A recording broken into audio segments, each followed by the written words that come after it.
Magandang araw po mga boxing fans natin dyan. Boxing update po tayo.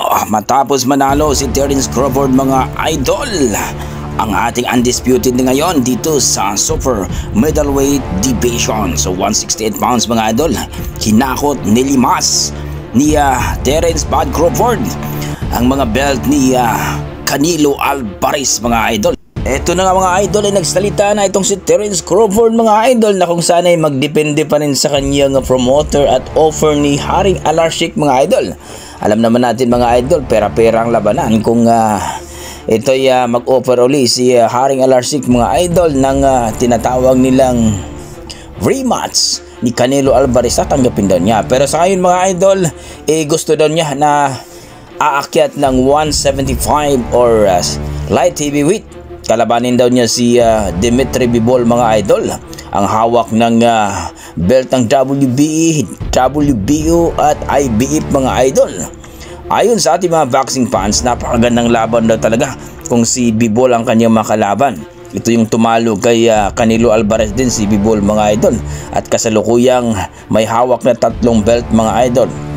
Ayon sa ating mga boxing fans, kung si Bivol ang kanyang makakalaban ay another history na naman daw mga idol, kaya mas maganda daw si Bivol na lang daw mga idol ang kalabanin ni Terence Crawford mga idol. Pero kayo mga idol, ano masasabi nyo dito kung sakali na aakyat itong si Terence Crawford mga idol? Hindi ba siya dihado dito? Kasi light heavyweight na ito mga idol. At alam naman natin na 2 division din ang inakyat ni Crawford mga idol para lang labanan itong si Canelo Alvarez.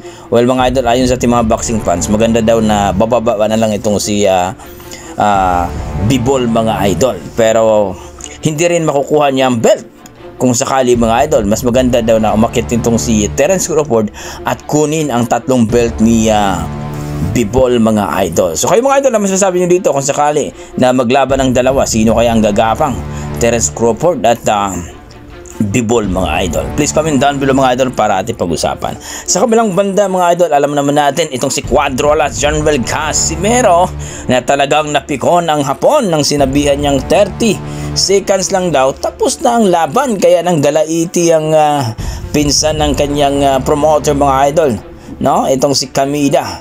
Ayon sa ating mga boxing fans, may isang salita daw itong si Casimero, kaya hindi malayong mangyari na ganun din ang mangyari dito kay Kamida sa nangyari kay Saul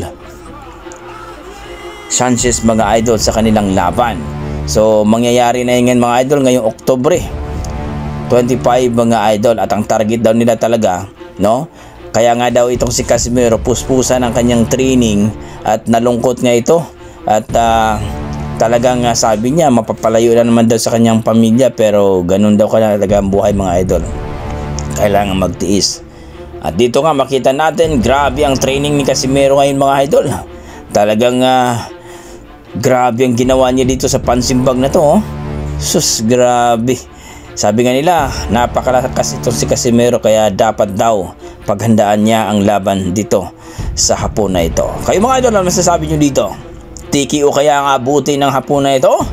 Please comment down below mga idol para ating pag-usapan. Maraming salamat. Gipangkuba na diri ang kuan. Mga pantipag. Wala na.